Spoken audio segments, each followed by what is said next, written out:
Game lovers में मशहूर router देश का लीडिंग गेम स्ट्रीमिंग और ई स्पोर्ट्स कंटेंट प्लेटफॉर्म है। गूगल प्ले स्टोर पर नंबर 1 रहने का सिलसिला इसका 2020 से शुरू हुआ और अब तक बरकरार है। 60 million downloads, 17 million monthly active users, 15,000 से ज्यादा प्रोफेशनल प्लेयर्स रूटर से जुड़े हैं। इस सेगमेंट में सबसे बड़ा क्रिएटर प्रोग्राम चलाने वाला रूटर ग्लोबल गेमिंग वर्ल्ड का अगला बिलियन गेम स्ट्रीमर बनने की क्षमता रखता है। अब गेम स्ट्रीमिंग स्पेस में अपनी हुकूमत जमाने के लिए कंपनी के क्या है तैयारी, इसी पर बात करने के लिए हमारे साथ हैं रूटर के founder and CEO Piyush Kumar. Piyush, स्वागत है आपका सीएनबीसी आवाज पर। क्लियरली एक बहुत ही इंटरेस्टिंग स्पेस में है और आजकल ऑनलाइन गेमिंग की बड़ी चर्चा होने लगी है। मुझे बताइए, रूटर की शुरुआत कैसे हुई? बहुत बहुत धन्यवाद इस अपॉर्चुनिटी के लिए। और रूटर की शुरुआत एक्चुअली 2016 में हुई। जब हमने कंपनी चालू की तब ये कंपनी गेमिंग में नहीं थी। हमारी इस कंपनी का मेन उद्देश्य था कि हम स्पोर्ट्स फैन को एक दूसरे से जोड़ना चाहते थे और इसीलिए पहले 3 साढ़े 3 साल में हम लोगों ने काफी काम किया था स्पोर्ट्स कंटेंट के अराउंड। लेकिन 2018 और 19 में हमने देखा कि इंडिया में गेमिंग सडनली बहुत ज्यादा बढ़ने लगा था। बहुत सारे लोग हमारे आसपास गेम्स खेलना शुरू कर चुके थे और उस समय हमें रियलाइज हुआ कि एक ऐसा प्लेटफॉर्म जो कि इंडिया के दो मेन ट्रेंड्स को मिला सकेगा, जो कि कंटेंट इंडिया में बहुत बड़ा है और बहुत बड़ी मार्केट है और गेमिंग इंडिया में बहुत बढ़ रहा था। और हमने सोचा कि अगर एक प्लेटफॉर्म इन दोनों को मर्ज कर सकेगा, एक ऐसा ब्रिज बना पाएगा जहां गेमिंग कंटेंट बहुत बढ़ सके। उसी रीजन से हमने 2020 में रूटर को गेम स्ट्रीमिंग और ई स्पोर्ट स्ट्रीमिंग में पिवट किया और पिछले लगभग 2.5 से 3 साल में ये बहुत अच्छी जर्नी रही है। बहुत सारा हमने सीखा है और आज हम अच्छी पोजीशन पे बैठे हैं जहां से हम इसको काफी बड़ा बना सकते हैं। तो एक फैंस को साथ में लाने वाला प्लेटफॉर्म पिवट करता है, ऑनलाइन गेमिंग, गेम स्ट्रीमिंग और ऑफ कोर्स अब आप ई स्पोर्ट्स में अपनी पकड़ मजबूत कर रहे हैं। ये भी कहा जाता है that router perhaps is India's Twitch. क्या यही बनाने का इरादा है या फिर इसको कुछ और कहीं और ले जाने के भी प्लान्स है? देखिए, ट्विच इस कैटेगरी में दुनिया की सबसे बड़ी कंपनी है। हमारे लिए वो एक मार्गदर्शक है। मतलब we look up to the way जिस तरीके से ट्विच ने पिछले 10 सालों में इतना बड़ा एक कैटेगरी बनाई। बट हमें ये नहीं लगता कि अपॉर्चुनिटी इंडिया की ट्विच बनने की है। अपॉर्चुनिटी इज की ट्विच जो कि काफी फोकस करता है कंसोल और पीसी गेमिंग पे, लेकिन दुनिया अभी मोबाइल गेमिंग की तरफ मूव कर रही है। बहुत सारे मोबाइल गेम्स हर जगह दुनिया में फेमस हो रहे हैं, बहुत सारे लोग खेल रहे हैं और मोबाइल गेमिंग में स्ट्रीमिंग और गेमिंग कंटेंट में अभी तक किसी ने कोई बहुत बड़ा प्लेयर बना नहीं है। तो इंस्टेड ऑफ सेइंग कि ये इंडिया का ट्विच बनेगा, हम मोबाइल गेमिंग का ट्विच बनाने की कोशिश कर रहे हैं। हमारा जो उद्देश्य है, हमारा जो विजन है कि दुनिया में ट्विच जो बनेगा मोबाइल गेमिंग के लिए, वो रूटर बनना चाहता है। और इसीलिए हमारा जो स्कोप है वो हमारा सिर्फ इंडिया नहीं है। हम बहुत सारे मार्केट्स में जाना चाहते हैं। जहां जहां मोबाइल गेमिंग बड़ा होगा, डेवलपिंग मार्केट्स में, MENA region, South East Asia, South America, Africa, ये ऐसे बहुत बड़े बड़े मार्केट्स हैं जहां पे मोबाइल गेमिंग बहुत अच्छी तरीके से बढ़ रहा है और वहां पे हम जाना चाहते हैं। तो ये प्रोडक्ट उनके लिए बनाया जा रहा है। मुझे बताइए कि इस समय ट्रेंड क्या है, मोबाइल गेमिंग कितना एक्टिव है भारत में, किस तरह के लोग यहाँ पर पार्टिसिपेट करते हैं, डेमोग्राफिक्स क्या है इस समय मोबाइल गेमिंग के? देखिए, भारत के पर्सपेक्टिव से और अगर आप किसी और डेवलपिंग मार्केट के पर्सपेक्टिव से भी देखेंगे तो हमारे जो सोसाइटी में सबसे बड़ा चेंज हुआ है कि स्मार्टफोन एक बहुत इंपॉर्टेंट पार्ट बन गया है हमारी लाइफ का। और आज लगभग हर चीज हम स्मार्टफोन के थ्रू कर रहे हैं। हम कॉमर्स भी स्मार्टफोन के थ्रू कर रहे हैं, हम कंटेंट भी स्मार्टफोन के थ्रू कंज्यूम कर रहे हैं और बहुत सारी ऐसी चीजें कर रहे हैं। इसी बीच में गेमिंग भी अब स्मार्टफोन में आ गया। तो जितने भी गेम्स इंडिया में पॉपुलर हैं वो सारे के सारे गेम्स अब स्मार्टफोन पे खेले जा रहे हैं, जिसकी वजह से इंडिया का जो गेमिंग मार्केट है वो 90% से ज्यादा मोबाइल गेमिंग मार्केट है। बाकी 10% में आपका पीसी कंसोल या कंसोल गेमिंग आता है और बहुत सिमिलर ट्रेंड है और बाकी डेवलपिंग मार्केट्स में भी। सो एक ये बात हुई कि इंडिया काफी हद तक एक मोबाइल गेमिंग मार्केट है। दूसरा है कि एक एज ग्रुप है जो कि 10 साल से लेके 25 साल के बीच में लगभग 75 से 80% जो गेमिंग के जो ऑडियंस है वो इस एज ग्रुप में आते हैं। हमारे प्लेटफॉर्म पे भी लगभग 75 से 80% जो यूजर्स हैं वो 10 से 25 साल की उम्र में आते हैं। लेकिन आज गेमिंग लगभग हर एज ग्रुप में खेला जा रहा है। हमारे पेरेंट्स रात को सोने के पहले लूडो खेलते हैं, लोग वर्ड गेम्स खेल रहे हैं। आप किसी को देखेंगे ट्रेन में लोग गेम्स खेल रहे हैं, बहुत सारे हमारे हेल्प्स, हमारे drivers, everybody is now gaming से जुड़े हुए हैं। तो एक तरीके से गेमिंग हर एज ग्रुप में अच्छी तरीके से आ गया है, और उसका रीजन सिंपल है कि गेमिंग आज गेमिंग आपके हाथ में है, और आप किसी के साथ कहीं पे भी या आमने सामने बैठ के या किसी भी डिफरेंट डिस्टेंस से आप खेल सकते हैं। तो बहुत इंटरेस्टिंग डेमोग्राफिक है। लेकिन रूटर में अभी हम कह सकते हैं कि लगभग 75% हमारा 10 से 25% के बीच में है। लेकिन जैसे जैसे गेम्स बढ़ेगा, जैसे जैसे पेनिट्रेशन गेम्स की बढ़ेगी, ये ऑडियंस बहुत वाइड होता चला जाएगा।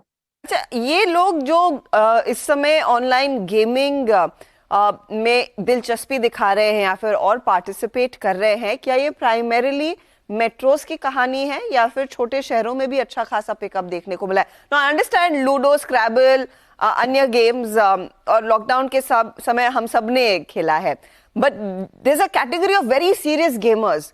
वो जो सीरियस गेमर्स हैं, जो इसे शायद प्रोफेशन के तौर पर देख रहे हैं, वो क्या सिर्फ शहरों तक ही सीमित है या फिर छोटे शहरों से भी कुछ नाम निकल कर आ रहे हैं?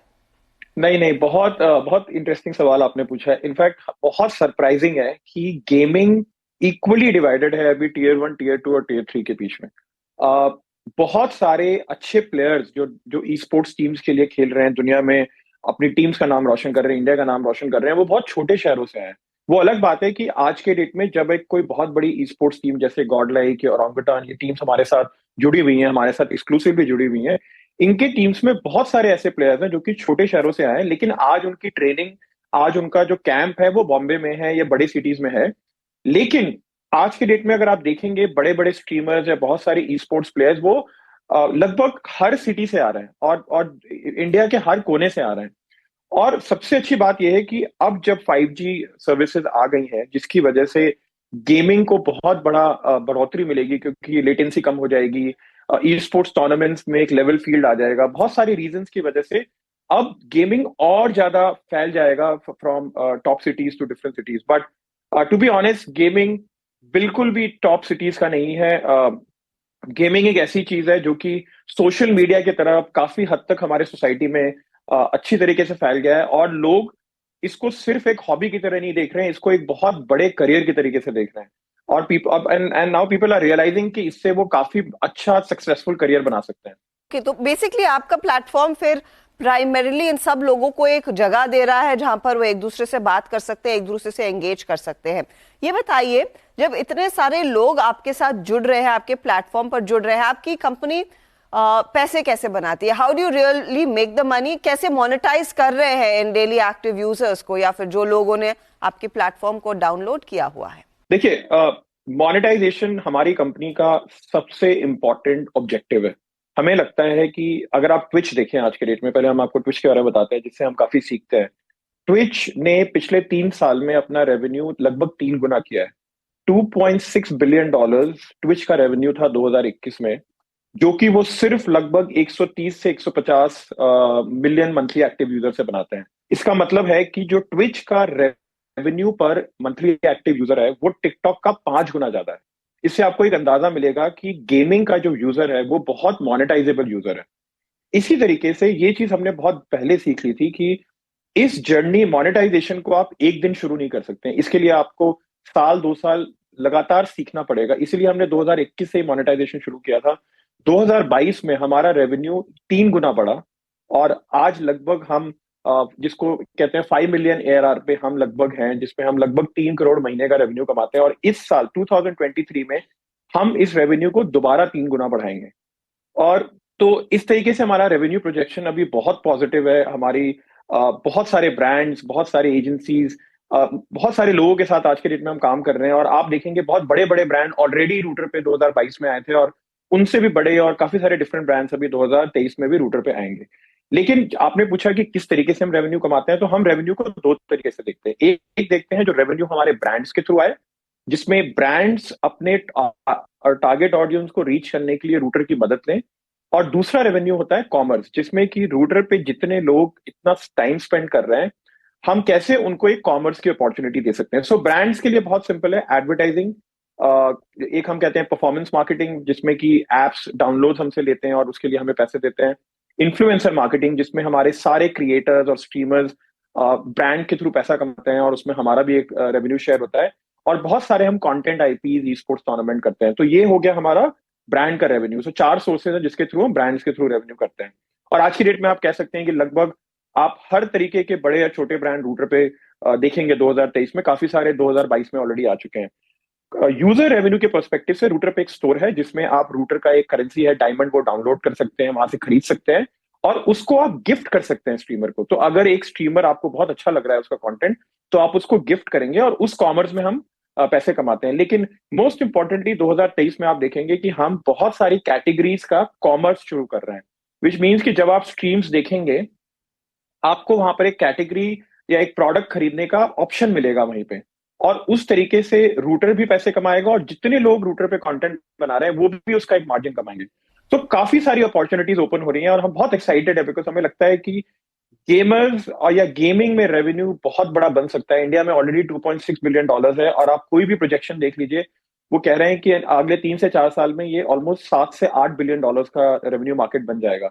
और इसके लिए हमें मेहनत आज से करनी है, ये एक दिन अचानक नहीं होगा। अच्छा, ई स्पोर्ट्स को लेकर अब सरकार ने इसे जो रिकग्निशन दी है और ऑफिशियल शायद ई स्पोर्ट गेम्स भारत के लिए भी ऑर्गेनाइज करने का प्लान है, ये किस तरह के मौके आपके लिए खोलेगा? कितना बड़ा आपको लग रहा है ये एक अपॉर्चुनिटी रहेगी?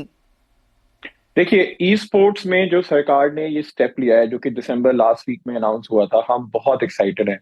पिछले 1.5 साल से हम और बहुत सारी ई स्पोर्ट्स टीम्स जो हमारे साथ जुड़ी हुई हैं और बहुत सारे लोग इसमें काम कर रहे हैं, वो डिफरेंट मिनिस्टर से मिल रहे थे, श्री अनुराग ठाकुर से, इसके पहले हम लोग मिस्टर किरण रिजिजू से भी मिले थे। और जो जो गवर्नमेंट ने इसको रिकग्निशन दिया है, ये बहुत बहुत इंपॉर्टेंट है। और मैं बताता हूँ क्यों इंपॉर्टेंट है, क्योंकि इतने सारे लोग इंडिया में पिछले 10 साल से ई स्पोर्ट्स इकोसिस्टम में काम कर रहे हैं। जैसे गॉड लाइक ले लीजिए, औरंगुटान ले लीजिए, बहुत सारी ऐसी टीम्स हैं जिनको हमने क्लोजली देखा है, जिन्होंने बहुत मेहनत की है इस इंडस्ट्री को खड़ा करने में। और आज उनकी मेहनत रंग ला रही है, क्योंकि गवर्नमेंट ने बोला है कि अब ई स्पोर्ट्स स्पोर्ट्स का पार्ट है, जिसका मतलब है कि अब ई स्पोर्ट्स, एक तो इंडिया ऑलरेडी ई स्पोर्ट्स में पार्टिसिपेट कर रही है। ग्लोबली आप देखेंगे ये सारी टीम्स जाके बहुत सारे टूर्नामेंट्स जीत रही हैं। उसके अलावा इंडिया ने कॉमनवेल्थ गेम्स में पिछले साल एक ब्रॉन्ज मेडल जीता है। इस साल एशियन गेम्स में esports is going to be a medal sport, and most importantly they are saying कि पेरिस ओलंपिक्स में भी ये मेडल स्पोर्ट होगा, अदरवाइज यूएस ओलंपिक्स 2028 में तो 100% होगा। तो आप देखेंगे अगले 5 से 7 साल में इंडिया के लिए रिकग्निशन ई स्पोर्ट्स के थ्रू आएगा, और जितनी मेहनत इस पूरे इंडस्ट्री ने एक साथ की है वो बहुत बड़ी मेहनत है। तो उससे होगा ये कि जितने भी लोग आज ई स्पोर्ट्स से जुड़े हैं, उनका कंटेंट अब देखने के लिए लोग हमारे प्लेटफॉर्म पे आएंगे। वाह, हु न्यू कि स्पोर्ट्स भारत का शायद आईपीएल मोमेंट होगा जो क्रिकेट के लिए उभर कर आया था। बहुत बहुत शुक्रिया पीयूष हमारे लिए समय निकालने के लिए। It's been a pleasure speaking to you and all the very best.